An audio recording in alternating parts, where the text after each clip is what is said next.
ये यहाँ के स्थानीय लोग हैं। कितना खुश हैं आप आज जो ये हुआ इसको लेकर, और कितनी कितनी खुशी है आपको इसको लेकर? अरे भाई जी गजवा कि हिंदी में? हिंदी में। आज लोग इतने खुश हैं कि एक गाना आया था अल्मोड़ा में, अल्मोड़ा अंग्रेजी आ जाओ टैक्सी माँ, ठीक है, वो तो आगे फिर बोलूंगा। आज ये है सिल क्यारा अंग्रेजी आ जाओ टलल माँ, और 41 मजदूर फंसे हुए, और जब हार गए लोग तब बैठ बोले पूजा माँ। अब हिंदी बोलूंगा। लोगों का ये मानना है कि आप किसी भी गांव में जाते हैं, ग्राम प्रधान से पूछते हैं तब एंट्री करते हैं। ऐसे हमारे प्रधान देवता हैं, क्षेत्रीय देवता हैं। अगर आप नहीं मानोगे, मजाक उड़ाओगे, तो ये सब आपको ये अब आप देखिए यहाँ के स्थानीय लोग हैं जो अपनी आस्था है वो भी बता रहे हैं। अब एक बार फिर से हम आपको तस्वीरें दिखाते हैं, वही तस्वीरें जिसका हम इंतजार कर रहे थे, जो बता रहे थे बार बार कि अब पूरी तैयारी की जा चुकी है उस समय की जब ये सभी लोग बाहर निकलेंगे। एक और बात, अभी की सबसे बड़ी खबर हम आपको बता दें कि एनडीआरएफ के जवान 41 वर्कर्स के पास जा चुके हैं। ये बड़ी खबर है कि 41 वर्कर्स के पास एनडीआरएफ के 5 से 6 की संख्या में जवान पहुंच चुके हैं और अब निकालने की तैयारी शुरू की जाएगी। और इसीलिए मुख्यमंत्री पुष्कर सिंह धामी खुद अंदर मौजूद हैं ताकि जब वो बाहर आए तो पुष्पों की माला के साथ उनका स्वागत किया जाए। एक बार फिर से हम आपको यहाँ की तस्वीरें दिखाते हैं जहां पर आस्था और तकनीक दोनों एक साथ चली और तेजी से आगे बढ़ती रही। यहाँ पर ग्रीन कॉरिडोर के तौर पर जो पैसेज है वो भी तैयार किया जा रहा है। परिवार के लोग यहाँ पर हैं और अब संख्या परिवार के लोगों की और बढ़ गई है। जैसा हम आपको बता रहे थे, सबके नाम बता रहे थे, उसी तर्ज पर अब जो परिवार के और लोग हैं वो भी यहाँ पर आ गए हैं। उनको ये कहा गया है कि आप जल्द से जल्द इस सेंटर पे पहुंचे ताकि जब उनके परिवार के लोग बाहर निकलें तो वो उसको लेके जा सके। ये ठीक सामने जो कैमरे पे दिख रहे हैं वो अनिल बेदिया के भाई हैं। उसके अलावा जयप्रकाश के भाई मंजीत के पिता यहाँ पर मौजूद हैं। उसके अलावा सुखराम, टिंकू, गुणोधर और रंजीत के जो गांव के भाई हैं यहाँ पर आए हैं। एक साथ एक ही जगह के झारखंड के वो लोग हैं। उसके अलावा जो राजू नायक है, उसके अलावा महदेद, फिर बख्तू मुर्मू, धीरेन, चमरा उराव, विजय हीरो, ये जो झारखंड के लोग हैं उनके जो झारखंड के यहाँ के कमिश्नर हैं, रेजिडेंट कमिश्नर, वो यहाँ पर पहुंचे। उत्तर प्रदेश के आपदा सचिव यहाँ पर थे। ये सभी लोगों के परिवार के लोग अब यहाँ पर आ गए हैं। वहीं दूसरी तरफ आपको पुष्कर के परिवार के लोग दिखाई देंगे, वो विशाल, राम प्रसाद, संजय, दीपक कुमार, यानी 41 परिवारों के जो परिवार के लोग हैं उनको अब गाड़ियों के पास बुला लिया गया है। हम आपको फिर से बता दें, ये ऑपरेशन आसान नहीं था। इस ऑपरेशन को करने के लिए दिन और रात पूरी मेहनत की गई। मौसम, विषम परिस्थितियां और उसके अलावा संकट सब देखा इस देश के सबसे बड़े टनल और रेस्क्यू ऑपरेशन में, जिसमें 41 जिंदगियों को बचाने के लिए कुल मिला के 1000 से ज्यादा लोग शामिल थे। उसके अलावा 10 ऐसी बड़ी एजेंसीज थी जिसमें आरवीएनएल, एसजेवीएनएल, उसके अलावा क्रिस, राइट्स, भारतीय रेल, उसके अलावा एनएचआईडीसीएल, एनएचएआई, भारतीय डीएसटी, डिपार्टमेंट ऑफ साइंस और टेक्नोलॉजी, ये सभी इसमें शामिल थे और जिम्मा था जल्द से जल्द इन 41 जिंदगियों को बचाने का। वहीं एक साथ एसडीआरएफ, एनडीआरएफ को स्टैंड बाय पर रखा गया, भारतीय सेना को बुलाया गया। इन सभी को लाकर इन्होंने मॉक ड्रिल की और कोशिश थी 41 जिंदगियों को बचाने की, उनको सकुशल घर भेजने की, और यही सबसे बड़ी जिम्मेवारी थी। और इसको खुद कोई और नहीं बल्कि प्रधानमंत्री नरेंद्र मोदी मॉनिटर कर रहे थे। इसलिए प्रधानमंत्री कार्यालय से उन्होंने मंगेश, जो उनके डिप्टी सेक्रेटरी हैं, उनको भेजा। उसके अलावा प्रिंसिपल सेक्रेटरी पीके मिश्रा यहाँ पर आए, खुद उन्होंने इस टनल में जाकर बात की। अब एक बार घटना हमने बताई, सीक्वेंस आपको बताया, अब अभी की स्थिति बताते हैं। आज करीबन 1:30 बजे के लगभग इंडिया टीवी को औपचारिक तौर पर बताया गया कि हमने सबसे बड़ा ब्रेक थ्रू 17 दिन से जो चल रहा था उसमें पा लिया है। अब पाइप आर पार हो गई है, वेल्डिंग कर दी गई है और किसी भी वक्त ये सब बाहर निकलेंगे जैसे ही पाइप ठंडी होगी। एनडीआरएफ को स्टैंड बाय पर रखा गया। एनडीआरएफ की अगुवाई second in command Amit Bhadani कर रहे थे और खुद डीआईजी ऑपरेशंस मोहसिन सईदी यहां पर मौजूद थे। और दूसरी तरफ चूंकि अब राहत की सांस ली थी रेड माइनर्स और भारतीय सेना के उन जाबाज ऑफिसर्स और जवानों ने जो दिन और रात यहां पर लगे हुए थे, इसीलिए उसमें कर्नल परीक्षित, मैं बार बार नाम इसलिए आपको बता रहा हूं क्योंकि उन लोगों ने दिन और रात यहां पर काम किया। और जो रेड माइनर्स टीम थी उसकी अगुवाई कर रहे थे वकील खान और मुन्ना कुरैशी, ये अंदर गए। अंदर जाने के बाद इन्होंने ठीक सामने जहां पर आपको लाइट दिखाई दे रही है वहीं पर प्री कास्ट कलवर्ट, यानी आप साधारण शब्दों में समझिए, मैं अपने कैमरामैन राजेंद्र को कहूंगा कि प्री कास्ट कलवर्ट दिखाए, जो दर्शक अभी जुड़े हैं उनको ये दिखा सके, बता सके। ये जो सीमेंटेड बॉक्स है दरअसल 6x6 का ये बॉक्स, इसी को प्री कास्ट कलवर्ट कहते हैं। इसको लगाया गया लाइफलाइन पाइप के ऊपर ताकि खाना, radio talkie, walkie talkie set, सब कुछ जो भेजा जा रहा है उसमें कहीं से भी विलंब ना हो। वही वर्टिकल ड्रिलिंग का भी ऑप्शन तलाशा गया, लेकिन कामयाबी इसी जगह मिलनी थी। इंडिया टीवी ने बार बार इस बात को कहा कि मेन प्रायोरिटी और मेन फोकस जो हमें बताया गया भारतीय सेना के द्वारा वो टनल के अंदर से ही जाकर उन तक पहुंचने की है, जो केवल 7 मीटर बाकी था। और इसीलिए प्री कास्ट कलवर्ट को लगाया गया, मशीन्स के द्वारा उसे सेट किया गया और फिर उसके बाद ऑगर मशीन चलाई गई, लेकिन ऑगर मशीन कामयाब नहीं हुई। इसीलिए भारतीय सेना और साथ में जो 12 के 12 जिसमें रैट माइनर्स थे, ट्रेंचलेस कंपनी के, वो अंदर आए। उन्होंने अपने हाथों से खुदाई करनी शुरू की, फावड़ों का इस्तेमाल किया, छेनी का इस्तेमाल किया और जो बेसिक औजार होते हैं उनका इस्तेमाल करते हुए पहले उन्होंने मिट्टी साइड की, पत्थरों के बीचों बीच उन्होंने होल किया, उसे काटा। जब उनको सरिया मिला तो उसको भी कटिंग करके निकाल दिया गया और यहीं पर सबसे बड़ी चुनौती कामयाबी में बदलती हुई नजर आई। और फिर उसके बाद एक एक कर अंदर जाने लगे, मलबा बाहर निकालने लगे और इंडिया टीवी ने बार बार एक्सक्लूसिव तस्वीरें दिखाई जिसमें पाइप के जरिए जो प्लेटफॉर्म था उससे उस पाइप को पुश किया जा रहा है और पुश करते हुए पहुंच गए उस जगह पर जिसका सभी को इंतजार था। 52 मीटर से आज सुबह ये काम शुरू हुआ। ठीक 8 बजे का वक्त था जब 52 मीटर तक पाइप अंदर जा चुका था। करीबन 10 बजे और 10:30 बजे के बीच ये पाइप 53 मीटर गया और फिर 12 बजे बड़ी कामयाबी, 2 मीटर अंदर पाइप पहुंच चुका था, 55 मीटर पहुंचा और 1:30 बजे औपचारिक तौर पर इंडिया टीवी को सबसे पहले जो टीम अंदर मौजूद थी उन्होंने कंफर्म किया कि सबसे बड़ा ब्रेक थ्रू, 17 दिन से जिस ब्रेक थ्रू का इंतजार था वो ब्रेक थ्रू मिल गया है। 41 जिंदगियों को वो सीधा पाइप के जरिए देख सकते हैं और इसीलिए एनडीआरएफ की टीम जो ठीक ऊपर स्टैंड बाय पे थी, उस जगह पर एनडीआरएफ के जो ऑफिशियल्स मौजूद थे वहां पर उनको कहा गया कि अब आपका मौका है, अब आप अंदर जाइए। अंदर जाते ही अपने साथ अपनी रस्सी, लेडर्स, उसके अलावा जो इक्विपमेंट है और टेलीस्कोपिक कैमरा, उसके अलावा जो बाकी सेंसर्स हैं वो लेकर आप अंदर पहुंचिए।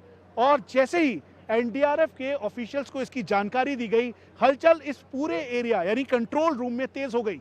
एक तरफ जहां एनडीआरएफ अलर्ट पे था, एसडीआरएफ अलर्ट पे था, तो उसके ठीक नीचे जो अस्पताल तैयार किया गया था, डॉक्टर जोशी ने कंफर्म किया कि अब एम्बुलेंस के आने का दौर शुरू हो जाएगा क्योंकि अब निकालने का वक्त है। क्योंकि वेल्डिंग हो चुकी थी, वेल्डिंग को सूखने में 1 घंटे का वक्त लगता है और इसी वजह से एक्सपर्ट्स ने ये बैकअप तैयारी कर ली। रोड तैयार किया गया, बॉर्डर रोड ऑर्गेनाइजेशन की 72 जो यूनिट है उन्होंने रोड को तैयार किया। रोड को तैयार करने के बाद इस पूरे पैसेज को क्लियर किया, यहाँ पे पानी जो था उसको ठीक किया ताकि ये ग्रीन कॉरिडोर तैयार हो सके।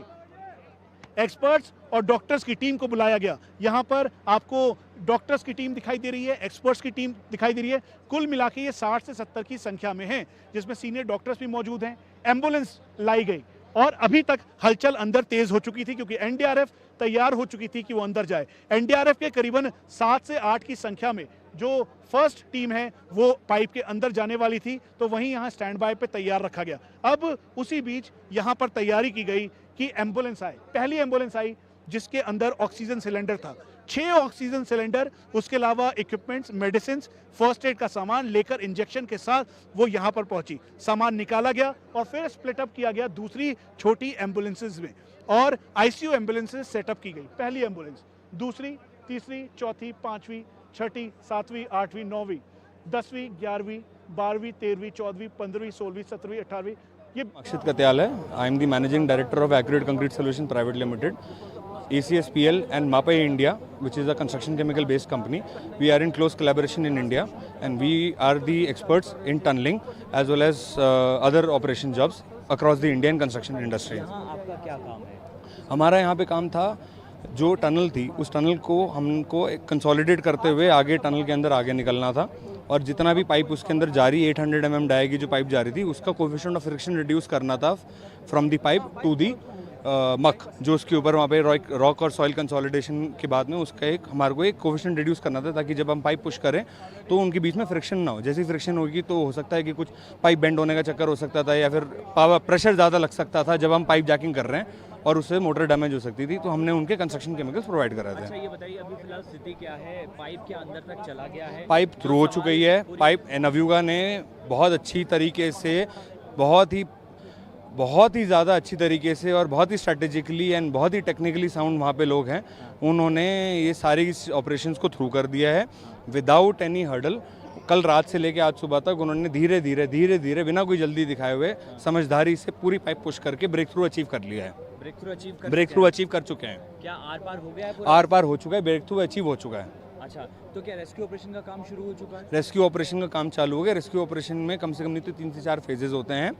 वो पहले एक मॉक ड्रिल होती है, मॉक ड्रिल के बाद में जितना भी आपका अंदर लोग होते हैं उन अंदर लोगों को मॉक ड्रिल दी जाती है, उनका सिचुएशन देखी जाती है। एनडीआरएफ की टीम अंदर जा चुकी है। उसके बाद में जैसे ही वो अंदर आएंगे, जैसे ही पहला रैम्प बन जाएगा ऊपर तक जाने का, फिर वहाँ से लेके आ जाएंगे उनको बाहर।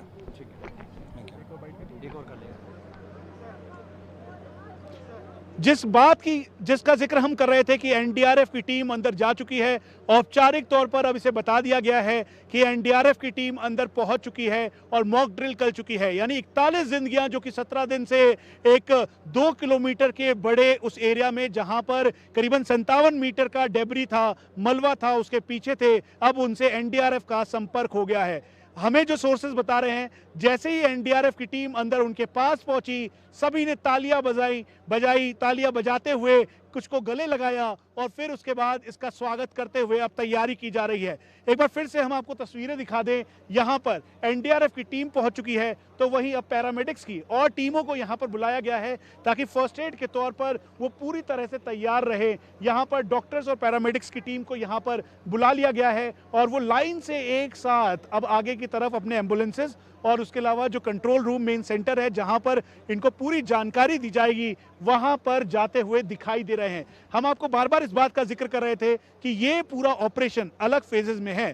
पहला फेज जब यहीं की मशीन्स के द्वारा रेस्क्यू ऑपरेशन करने की कोशिश की गई और कामयाबी नहीं मिली। दूसरा फेज जब टेक्नोलॉजी और टेक्निकलिटी का एक साथ सहारा लिया गया, जिसमें अमेरिकन ऑगर मशीन को भी लाया गया। तीसरा फेज जब आस्था और टेक्नोलॉजी एक साथ मिली। और चौथा फेज जब रैट माइनर्स ने भारतीय सेना के साथ मिलकर गेम ही चेंज कर दिया। और यही वजह थी कि आज सुबह इंडिया टीवी ने सबसे पहले आपको जानकारी दी थी कि आज का दिन निर्णायक है और आज गुड न्यूज आएगी।